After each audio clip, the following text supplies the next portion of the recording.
میرے پاک نبی سے پوچھا کسی سے آپ نے، حضور اللہ قیامت والے دن سختی کرے گا کہ نرمی؟ سختی کرے گا یا نرمی کرے گا؟ میرے پاک نبی نے فرمایا کہ یہ تو تمہارے اوپر ڈپینڈ کرتا ہے کہ سختی کرواؤ یا نرمی۔ حضور سمجھے نہیں، فرمایا تسی لوگوں کا نرم لاؤ، قیامت والے دن رب تہاڈے نال نرم رہے گا۔ تم سخت رہو، قیامت والے دن رب تمہارے ساتھ سخت رہے گا۔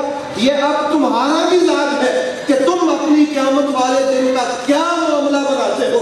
اگر سخت رہو گے تو رب تمہارے ساتھ بھی سخت رہے گا، اگر اس کی مخلوق سے نرم اور محبت کا رویہ رکھو گے تو رب قیامت والے دن تمہارے ساتھ محبت کا رویہ۔ سمجھ آ گئی بات؟ اب اس سے آپ سمجھ سکتے ہیں کہ قیامت والا دن کیسا ہوگا۔ اب آپ اپنے اوپر ڈپینڈ کریں کہ اگر طبیعت میں سختی ہے تو اللہ کی طبیعت میں بھی سختی ہو، اگر نرمی ہے تو اللہ کی طبیعت میں بھی نرمی ہو۔ بات سمجھ آئی؟ اس لیے حضور مولا کائنات ایک دن میرے نبی کے پاس بیٹھے ہیں، عرض کرتے ہیں یا رسول اللہ سلام، آپ نے فرمایا علی اج نا میرے کو 6 لاکھ دینار ہے تے 6 لاکھ بکریاں نے تے 6 لاکھ میرے کول بکریاں نے تے 6 لاکھ کی ہے سونے کا تے 6 میرے کول حکمتیاں گلاں، تینوں جو پسند کر کی کر 6 میرے پاس حکمت کی باتیں ہیں، 6 لاکھ دینار ہیں اور 6 لاکھ کیا ہے؟ مولا نے عرض کیا یا رسول اللہ بکریاں میں نے کیا کرنی، وہ تو ختم ہو گئی۔ دینار کی صورتحال تو یہ ہے کہ آپ کا کرم ملے بھی تو تقسیم کر کے ہی کر جاتا، یہ ہمارا مزاج نہیں۔ اور وہ 6 باتیں جو آپ بتائیں گے وہ تو ان سے کہیں بہتر ہو۔ میرے نبی نے فرمایا 6 لاکھ کلمات تھے، ان 6 لاکھ کو میں نے 6 باتوں میں ڈالا، ان میں سے 2-3 تو آج کی رات پہ فٹ آتی ہیں، آج کی رات پہ، اس لیے میں آپ کو سنانے لگا۔ یہ امام موسیٰ کاظم علیہ السلام فرما رہے ہیں۔ کون فرما رہے ہیں؟ ان کے باپ علی کی بات ہے، ان کے باپا علی کی بات ہے۔ آپ فرماتے ہیں علی پاک بیٹھ گئے، میرے نبی نے فرمایا علی سنو، سب سے پہلی بات کہ جب لوگ مستحبات کی طرف زیادہ توجہ دے رہے ہیں، مستحبات، یہ مستحب کیا ہوتا ہے؟ مثلا کوئی ایسا کام کرنا جو واجب نہیں ہے، مستحب ہے، کر لیں تو ثواب ہے، نہ کریں تو گناہ نہیں۔ مثلا صلاۃ و سلام پڑھنا، یہ مستحب عمل ہے۔ کون سا عمل ہے؟ اور خرچ کرنا، زکوٰۃ دینا، یہ واجب ہے، یہ کیا ہے؟ واجب ہے۔ فرمایا علی میری بات یاد رکھنا، جب لوگ ان کاموں کی طرف زیادہ رجوع کر رہے ہوں جو صرف مستحب ہے اور واجبات کی طرف زیادہ رجوع نہ کر رہے ہو تو اس وقت تو واجبات کی طرف رجوع کرنا۔ تو کس کی طرف رجوع کرنا؟ پتہ چلا کہ واجبات کا درجہ مستحب سے کہیں بڑھ گیا، واجب کا درجہ مستحب سے کیا ہے؟ بڑھ کے۔ علی جب لوگ ان چیزوں کی طرف زیادہ رجوع کریں جو نہ بھی کریں تو کوئی گناہ نہیں ہے، وہ صرف یہی کرتے پھرے، چھوٹی چھوٹی باتوں پہ جھگڑتے پھرے، یہ کام نہیں کیا، یہ نہیں کیا، یہ نہیں کیا، یہ نہیں کیا، یہ مستحبات ہے۔ فرمایا واجبات کو لازم پکڑنا، رب تیرے اوپر رحمت رکھے گا۔ نمبر 2، جب لوگ دنیا کی طرف مائل دیکھو نا تو علی میرا تمہیں یہ میسج ہے، میرا یہ سنیہ ہے، میری یہ نصیحت ہے کہ تو آخرت کی طرف توجہ رکھنا۔ کس کی طرف توجہ رکھنا؟ ایک بات ایسی کہ جب تو دیکھے کہ لوگ تو دنیا کی طرف مائل ہے تو تو آخرت کی طرف مائل رہنا۔ یہ تیرے نبی کا اور تیری میری لخت جگر جو ہے، تو اس کا شوہر نامدار بھی ہے اور میری اولاد کے اماموں کا امام اور باپ بھی ہے، یہ تمہیں میری طرف سے ایک ہے۔ تو اب تیسری آج کی رات کے حوالے سے وہ بڑی فٹ ہے، اس پہ تو میں نے باقاعدہ ٹک کر کے نشانی لگائی ہے، مجھے بھول نہ جائے۔ آج کی رات کے حوالے سے فرمایا جب تو دیکھے نا لوگ بہت زیادہ عمل کر رہے ہیں، ایک بندہ دیکھے کہ 50 نفل پڑھی جاتا ہے، 100 پڑھ رہا ہے، تو ایسا کرنا کہ خلوص اور حاضر والی نیت سے تھوڑا عمل کرنا، خلوص کے ساتھ کون سا عمل کر لینا؟ امام جعفر صادق علیہ السلام نے اس آیت اس کی شرح میں ایک بات آگے بتائی۔ وہ فرماتے ہیں کہ موسیٰ علیہ السلام نے اللہ تعالیٰ سے عرض کیا یا اللہ میں کون سا کام کروں کہ شب قدر میں تیرا قرب نصیب ہو؟ میں کون سا کام کروں کہ شب قدر میں تیرا؟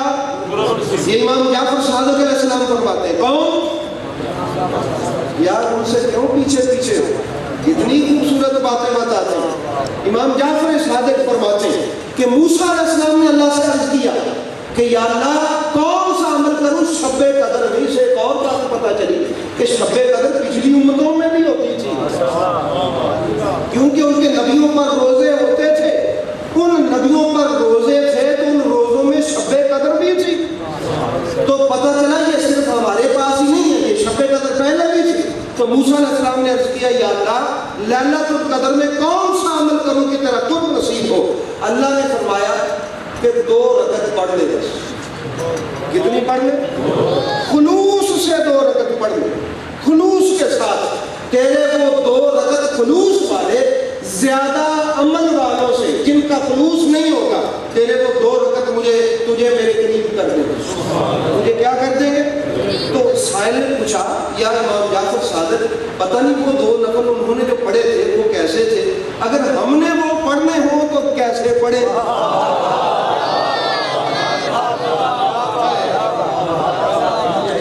یہ آپ نے یاد رکھنا ہے. اچھا حالانکہ امام جعفر صادق علیہ السلام نے یہ نہیں فرمایا کہ وہ مینوں پتا ہے انہوں نے کیڑے پڑھے. انہوں نے فرمایا تو نے اگر وہ 2 نفل پڑھنے ہیں نا کہ شب قدر میں تیرا رب تجھے اپنی قربت عطا کرے، تو 1 رکعت میں نا 7 بار قل هو اللہ پڑھ لے. کتنی بار؟ اور اس کے بعد بیٹھ کے استغفار کرنا سچے دل سے. کیا کرنا؟ استغفار کرنا سچے دل سے، خلوص نیت سے، اپنے رب کو بالکل اپنے قریب سمجھ کے. یہ میرے علی پاک کا میسج ہے کہ موسیٰ علیہ السلام کو اللہ نے یہی 2 رکعت، انہوں نے جو بھی پڑھا سو پڑھا، تو قل هو اللہ پڑھ لے. کیا پڑھ لینا؟ 7 بار قل هو اللہ پڑھ کے خلوص نیت سے استغفار کر لینا، رب تجھے قرب عطا فرمائے گا. اب آپ کی خواہش ہوگی کہ نہیں ہوگی؟ آج آپ یہ والے 2 رکعت پڑھیں گے کہ نہیں؟ ہم نے جو پچھلی تاغرات میں سجاد صاحب ہوتے ہیں تو وہ صلاۃ و تسبیح بھی پڑھتے ہیں. سمجھ آئیے؟ پچھلی جو تاغراتیں گزری صلاۃ و تسبیح بھی پڑھتے ہیں. آج بھی انشاءاللہ صلاۃ و تسبیح ہم پڑھیں گے. تو پچھلے بھی الحمدللہ پیچھے بھی ہم نے پڑھی صلاۃ و تسبیح، آج بھی پڑھیں گے انشاءاللہ. اگلی پرسوں والی رات کو بھی پڑھیں گے کیونکہ وہ بھی تاغرات ہے. تو اس لیے برادران اسلام یہ 2 نفل جو امام جعفر صادق علیہ السلام نے کہے کہ موسیٰ علیہ السلام نے عرض کیا تھا، میں بار بار اس لیے کہتا ہوں کہ ان کا دامن کسی کے ہاتھوں میں دے کے فارغ نہ ہو جائے. میں کہتا ہوں مجھے کوئی 100 بار کہے شاہ جی بات عقیدہ ہو گئے، شاہ مدد جی عقیدہ بگڑ گیا، عقیدہ ان کا ٹھیک نہیں رہا، اس لیے ہماری نماز نہیں ہوتی ان کے پیچھے، ہمیں نماز پڑھنے کے لیے بھی مارے کبھی ادھر پھرنا پڑتا ہے. برادر اسلام اگر ان سے محبت کرنے سے عقیدہ بگڑتا ہے نا تو بگڑا ہی اچھا، پھر بد عقیدہ ہی اچھا. اس لیے 2 نفل آپ پڑھیں گے نا جی آج، یہ انہی اماموں کے بتائے ہوئے ہیں جن کا نام لینے سے مولویوں کے نزدیک عقیدہ بگڑ جاتا ہے. یہ انہوں نے ہمیں سمجھایا. تو فرماتے 2 رکعت پڑھنا، 7 بار ایک میں قل هو اللہ پڑھنا، بیٹھ کے استغفار کرنا، میرا رب گناہ بھی معاف کر دے گا، تیری تقدیر پر بھی نظر کرم فرمائے گا اور تجھے قرب کی دولت بھی عطا فرمائے گا. تو اس لیے فرمایا کہ جن دنوں میں تم دیکھو کہ لوگ زیادہ عمل کر رہے ہیں لیکن خلوص نہیں ہے، اے علی تھوڑا سا خلوص والا کر لینا، وہ تجھے اللہ کی قربت عطا فرمائے. یہ میرے نبی اپنے علی کو وصیت فرما. اور پھر اگلی بات فرمایا جب دیکھو نا کہ لوگ دنیا کے لیے زیب و زینت کر رہے ہیں، تم آخرت کے لیے زیب و زینت. میں اپنے دوستوں سے کہتا ہوں کبھی کبھی، چلو روز نہیں، کبھی ایسا بھی کیا کرو کہ نماز پڑھنے کے لیے غسل کرو، خوشبو لگاؤ، کپڑے شپڑے صاف ستھرے پہنو اور یہ سمجھو میں اپنے اللہ کا ملاقات کر رہا ہوں. جب ہم کہیں پرونے جاتے ہیں نا، پرونے جانے کے لیے ہم کنگھی کرتے ہیں، خوشبو، تیل، کریم شریم، سرما، کپڑے کاٹن شاٹن کے لگا کے مہمان جاتے ہیں. کبھی اللہ کا بھی مہمان کر کے دے. فرمایا علی جب تو دیکھتے نا کہ لوگ دنیا کے لیے زینت کرتے ہیں تو اللہ کے لیے زینت کر. جب تو دیکھے کہ لوگ دنیا کے لیے سجدے سمجھتے ہیں تو اللہ کے لیے سج سمجھ، تیرا رب تجھے اپنی بارگاہ میں سجدہ سمجھتا دیکھ کر تجھ پر کرم فرمائے. تو اب یہ مولا علی کو جو نبی نے بتایا آپ کبھی کرو گے نا؟ تو ہمارے وہ نا جی کہا تھا، مجھے وہ بات یاد آتی ہے سجنے سمرنے سے بھی آپ بور تو نہیں ہو رہے؟ امام سید احمد سید کاظمی شاہ صاحب سے کسی نے پوچھا کہ بابا جی مسیح پہ آج کی ٹوپی پہ بھی ادھر نماز ہو جاتی ہے؟ ان کا جی ہو جاتی ہے، تو چپ کر کے پڑھتا ہے، تینوں کی گل پوچھن دی، کہا جی نہیں مجھے صحیح طرح دسو گا کہ نہیں ہوئی یہ نہیں ہوتی، کہا جی کیوں نہیں ہوتی؟ انہوں نے آخیا جی میں تینوں آخا بھی مسیح تو کھجی دی یا پلاسٹک کی ٹوپی پا کے اپنے سہرے سامنے جا، کسی ایس ایچ او کے سامنے جا، کسی افسر کے سامنے جا تو جائے گا؟ کہا جی نہیں، اور میں افسر سامنے وکیل سمجھے رب سامنے صحیح سمجھے شان بڑی ہے کہ افسر دی یا رشتہ داروں دی؟ انہوں نے کہا جی رب دی، اور میں پھر رب سامنے وہ شہر پا کے جاؤ کتے جان لگیا نہیں وکیل نہیں، سونے کپڑے خوبصورت پٹھے والا جناب پرانا ٹروزر لبڑی شرٹ اودا ہی ٹھیک ہے نا جی، پتہ نہیں کیسے کپڑے پہن کے اللہ میں جی ٹھیک ہے قبول کر لیتا، میں قبولیت کی بات نہیں کرتا، لیکن میرے پاس نبی نے فرمایا علی تو دیکھتا ہے نا کہ لوگ صرف دنیا کے لیے سجتے سمجھتے ہیں، کس کے لیے سجتے ہیں؟ دیکھیں یہ ایک بات لاکھ بات کا نچوڑ ہے، یہ ایک بات کتنی باتوں لاکھ بات کا نچوڑ ہے، اور میں جب تو دیکھے کہ لوگ صرف دنیا کے لیے سجتے ہیں تو اپنے خدا کے لیے سجا سکتا، تو آپ بھی کوشش کریں گے نا کبھی روز تو نہیں، چلو روز تو نہیں کبھی تو کیا کریں۔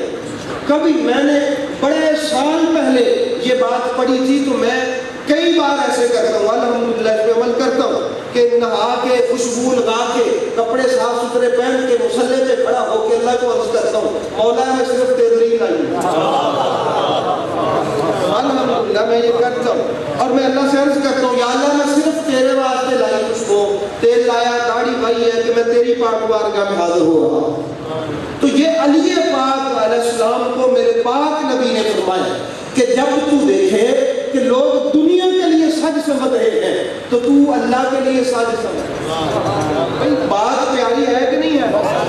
پیاری ہے کہ نہیں؟ یہ آپ کو یاد بھی رہے گی کہ نہیں؟ رہے گی نا؟ تو پھر یہ بات میرے مولا کائنات سے امام جعفر صادق علیہ السلام، کتنی خوبصورت باتیں نبی کے گھر والے ہمیں بتاتے ہیں، اور ہم ہیں کہ ہم ان کو کنڈ کیے، ہم کہتے ہیں جی ان کا نام لینے سے شیعوں کو تقویت ہوتی ہے، بھائی ہوتی رہے تقویت ہمیں کیا، میں ویسے حیران ہوں کہ ان کا نام لینے سے شیعہ خوش ہوتے ہیں، مولوی کیوں نہیں خوش ہوتا؟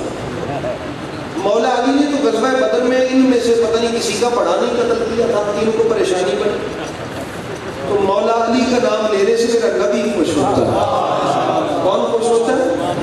حضرت ابوبکر صدیق خوش ہوتے ہیں، جناب تاجدار صداقت خوش ہوتے ہیں، بلکہ مجھے حضور خواجہ قمر الدین سیالوی کا وہ جملہ یہاں پہ یاد آ گیا، میں ان کو خراج عقیدت بھی پیش کر لوں۔ وہ فرماتے ہیں غار ثور میں نا حضرت ابوبکر صدیق پہلے اور وہاں سے صاف ستھرا کیا، اس میں اپنے کپڑے شپڑے دے کے میرے پاک نبی کا خطرہ جو لاحق تھا مطمئن ہوئے، فرمایا میرے نبی پہلے، ابوبکر صدیق پہلے داخل ہوئے، میرے پاک نبی بعد میں داخل ہوئے۔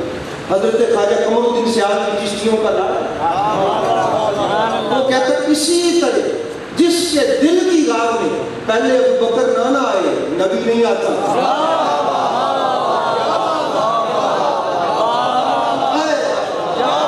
بڑی خوبصورت بات ضمن مجھے یاد آ، وہ فرماتے جس کے دل کے کمرے میں غار ثور کا نقشہ کھینچ لو اور اپنا عقیدہ بنا لو، جس دل کے کمرے میں پہلے ابوبکر نہ آئے اس کمرے میں نبی نہیں آتا، اگر تو چاہتا ہے اس کمرے میں نبی آئے تو اس کمرے میں پہلے ابوبکر کو لا تاکہ تیرا نبی اس میں داخل ہو، کیونکہ پہلے ابوبکر آتا ہے پھر نبی آتا، یہ کیا ہے؟ یہ ترتیب ہے، اور ہم تو خوش نصیب ہوئے کہ نہ ہوئے؟ ہم ہوئے نا خوش نصیب، اس لیے برادر اسلام اللہ رب العزت نے ہمیں یہ کرم فرمایا، اور اس میں سے اگلی ایک اور بات فرمایا اے علی جب تو دیکھے نا پانچویں بات کہ لوگ اونچے اونچے امیر لوگوں سے میل ملاپ رکھتے ہیں کہ تو غریباں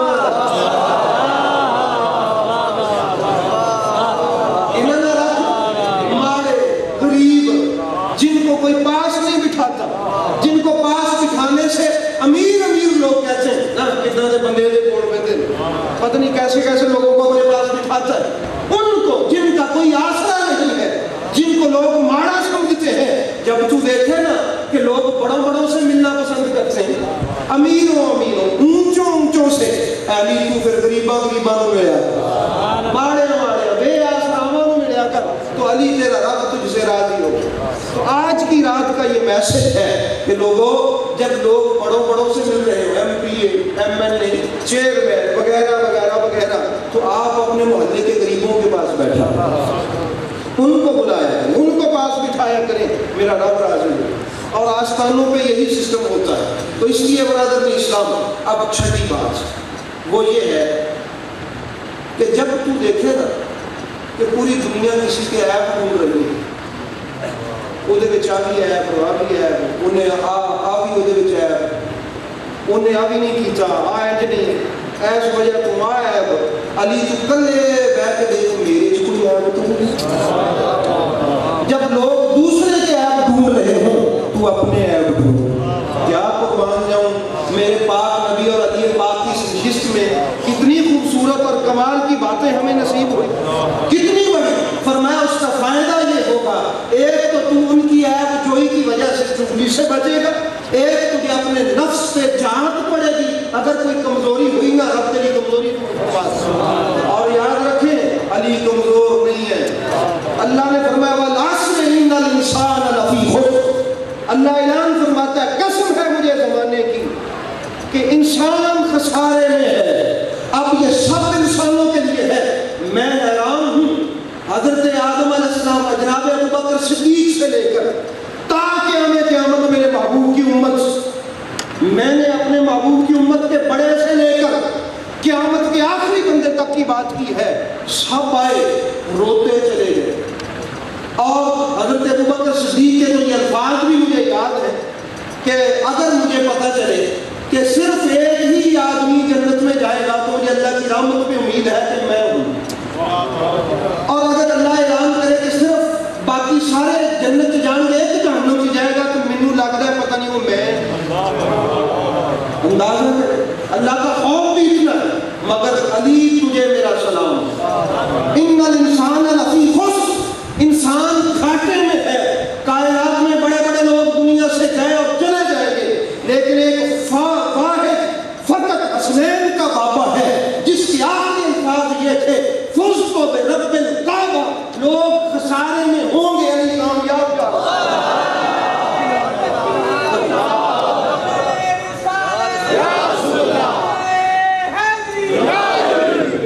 علی کامیاب جا رہا ہے، کعبے کے رب کی قسم علی کامیاب جا رہا ہے۔ تو برادر اسلام، تو آئیے نا جو کامیاب جا رہا ہے اس کے نقوش پاک کو تلاش کریں۔ اگر اسی لیے تو میرے نبی نے فرمایا کہ علی صراط مستقیم ہے۔ علی کیا ہے؟ تو نقش پا اس کے تلاش کرو جو کامیاب جا رہا۔ انہوں نے کہا میں کامیاب جا رہا ہوں، نقش پا تلاش کرو۔ اس لیے برادر اسلام، آج کی اس بزم میں، آج ہم نے لیلۃ القدر کی اس رات میں بہت خوبصورت باتیں اپنے نبی کے گھر سے سیکھی۔ ہم نے وہ 2 نفل بھی پڑھنے، غریب لوگوں سے محبت بھی کرنی، اور اگر ممکن ہو آج تو تقریباً جا رہے ہیں، ممکن ہو آج آپ باہر نکل کے صدقہ و خیرات بھی کریں۔ میرے نبی نے فرمایا ضرورت نہیں ہے کہ تو 100 نفل پڑھ، خلوص سے صرف 2 ہی پڑھ لے۔ خلوص کے ساتھ کتنے پڑھ لے؟ 2 ہی پڑھ لے خلوص سے، تیرا رب ان 2 کو قبول کر کے تیرے لیے بڑا فرما ہے۔ آج کی رات کا ایک عمل ہزاروں راتوں پہ مانی، ہزاروں راتوں، ہزار راتوں۔ وہ کہتے ہیں، میں نے وہ یہ بھی عرض کر دوں، حضور سیدی اعلیٰ حضرت نے بھی لکھا ہے، بہت سارے مفسرین نے، کہ یہ جو 1000 رات ہے نا، اس سے مراد بنو امیہ، حضرت معاویہ سے لے کے بنو امیہ کے آخری تک 1000 مہینے بنتے ہیں۔ کتنے مہینے بنتے ہیں؟ 1000 راتیں بنتی ہیں، 1000۔ تو یہ کتنے بنتے ہیں؟ انہوں نے بھی لکھا۔ امام جعفر صادق علیہ السلام سے کسی نے پوچھا کہ حضور یہ کوئی ایسی حدیث ہے جس میں نبی نے فرمایا کوئی یہ ان کا ذکر ہے؟ فرمایا ہاں ان کا ذکر ہے۔ فرمایا یہ ایسے آپ نے کہا کہ 1000 راتیں ان کی ہیں، قرآن نے کہا ہاں وہ 1000 دن اور 1000 راتیں تو تھی، لیکن ان میں کوئی رات لیلۃ القدر نہیں تھی، ان میں قدر والی کوئی رات نہیں تھی۔ اس لیے ان 1000 راتوں سے آج کی رات بہتر ہے، اس میں یہ قرآن نازل ہوا۔ اس لیے برادر اسلام، حضور مولا کائنات سے الجھنے والوں کی راتوں میں قدر کی رات کون سی ہو سکتی ہے؟ نہیں ہو سکتی، قدر تو علی پاک کے ساتھ، اور میں علی حق کے ساتھ ہے، حق علی کے ساتھ۔ اس لیے برادران اسلام، اللہ رب العزت نے اپنے پیارے نبی کریم علیہ السلام کا صدقہ ہمیں آج کی یہ خوبصورت رات عطا فرمایا، اور آج کی رات کو آپ ضائع نہیں